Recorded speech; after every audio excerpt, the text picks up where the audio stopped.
Pour définir et expliquer l'importance des compétences sociales et émotionnelles des personnes intervenant en milieu scolaire, j'aime bien utiliser la comparaison de ce qui est présenté par les agents de bord avant le décollage d'un avion.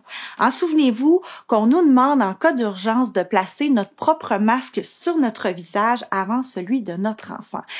Pourquoi cette comparaison-là est intéressante? Eh bien, parce que toutes les expériences émotionnelles que l'on peut vivre avec les enfants, ça peut avoir des effets sur la relation avec eux, mais ça peut aussi nous mener nous-mêmes en tant qu'intervenants au désengagement professionnel, à l'épuisement et même à la souffrance psychologique.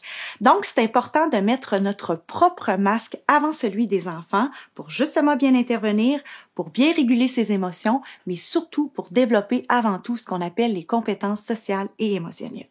Mais c'est quoi ça, ou juste les compétences sociales et émotionnelles? Quand on parle des compétences sociales et émotionnelles, on peut parler d'expression, de compréhension, de régulation de ses émotions et de celles des autres. Il existe plusieurs définitions, donc il n'y a pas nécessairement de consensus par rapport à la définition proprement dite. Mais dans le cadre de plusieurs travaux de la Collaborative for Academic, Social and Emotional Learning, par exemple, et de nombreux autres travaux de recherche, que ce soit en Europe, en Australie, aux États-Unis, au Canada, il y a 5 domaines de compétences qui ont été mis de l'avant pour les définir. On va parler de conscience de soi, de l'autogestion, soit de la maîtrise de soi, de l'autorégulation. On va parler de conscience sociale, des habiletés relationnelles ou encore de la prise de décision responsable. Premièrement, conscience de soi. Je vous disais plutôt que vous êtes tous porteurs de valeurs, d'émotions. Vous avez votre propre éducation concernant tout ce qui touche la gestion des émotions, par exemple. C'est ce qui a une influence sur votre propre comportement. Alors, la conscience de soi, c'est de reconnaître ou d'identifier ses émotions, ses pensées, ses valeurs et leurs effets ou leur influence sur votre propre comportement. C'est aussi de se questionner sur nos propres forces, nos propres défis qu'on peut avoir par rapport à différentes situations émotionnelles vécues au quotidien. Et pour mieux vous représenter la conscience de soi, prenons l'exemple tout simple d'une personne adulte qui aurait vécu une forme de rejet ou d'intimidation dans la période de l'enfance. Et là, cette personne-là se voit confrontée à intervenir auprès de 2 enfants dont l'un ou l'autre intimide ou rejette. Quand je parlais plutôt de la subjectivité, c'est justement de prendre conscience de cette expérience de vie-là pour éviter de réagir plus fortement auprès de l'enfant ciblé, parce qu'il faut bien sûr intervenir de manière objective sans prendre parti. Alors rappelons-nous qu'en tant qu'adultes, nous sommes bien sûr la personne en contrôle dans cette situation-là, et la conscience de soi, c'est justement lié à la connaissance que l'on peut avoir de soi-même. Quand on parle de l'autogestion ou ce qu'on peut appeler régulation des émotions, c'est lié à la capacité de relativiser et de maîtriser ses émotions. Ainsi, un adulte pourrait s'interroger sur les actes, les gestes ou les paroles qui accentueraient une forte émotion négative d'un enfant, par exemple, en réfléchissant à son comportement face à la situation et en déterminant la conduite appropriée. En d'autres mots, comme le cite Goyette dans ses recherches sur le bien-être, ça implique de comprendre ses réactions, ses actions, souvent amorcées par les émotions.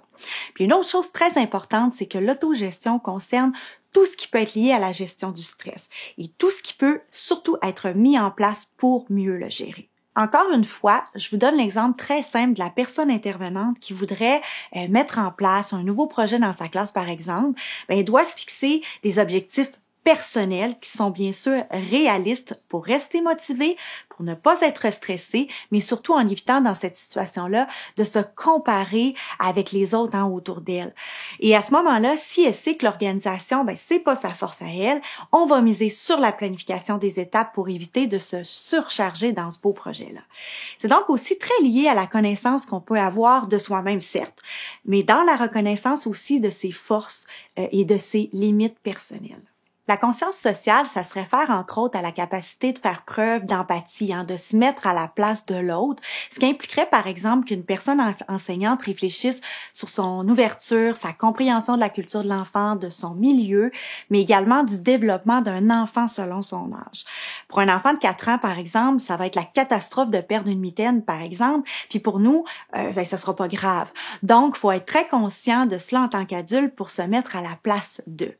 Et autre élément important à considérer lorsqu'on parle de conscience sociale et qu'on intervient en milieu scolaire, c'est que répondre aux besoins d'un enfant en milieu défavorisé, mais c'est aussi répondre aux besoins de sa famille. Et ça exige l'ouverture, le respect, mais aussi des connaissances de ses besoins et des pratiques qui les sous-tendent. Les habiletés relationnelles, ça suppose la capacité d'établir et de maintenir des relations saines tout en étant capable de demander de l'aide aux besoins. C'est drôle, parce qu'on apprend aux enfants à communiquer, à avoir des relations harmonieuses avec les autres, mais encore faut-il se questionner nous-mêmes sur nos propres compétences pour le faire. Et outre la relation de qualité avec les enfants dans le cadre de notre travail, c'est vrai que ça peut être confrontant de travailler avec plusieurs personnes comme les parents, les collègues, et ça devient encore plus important de connaître à ce moment-là les rôles de chacun et surtout d'établir des attentes claires avec eux. D'autre part, ce domaine de compétences-là que sont les habiletés relationnelles, ça exige d'identifier des situations émotionnelles négatives ayant déjà été vécues dans un contexte X pour être en mesure de les partager aux besoins avec les autres. Ça signifie par exemple de faire part à un collègue si on est intervenant, ou encore de faire part à un intervenant si on est parent, de lui faire part de nos inquiétudes, de nos ressentis par rapport à une éventuelle collaboration avec lui. Donc, un mot, entre autres, à retenir, c'est attente. Que les attentes soient claires entre les deux parties. La prise de décision responsable, très brièvement, ça reprend l'idée que pour qu'une personne intervenante puisse prendre des décisions éclairées, on doit d'abord reconnaître et analyser le problème en considérant le bien-être de chacun. Et qui dit bien-être de l'autre, dit aussi bien-être de soi. En somme, pour développer ses compétences sociales et émotionnelles en tant qu'adulte, c'est de se demander comment des adultes qui interviennent avec des enfants peuvent favoriser ces compétences-là tout en questionnant et en réfléchissant eux-mêmes à leurs propres compétences sociales et émotionnelles.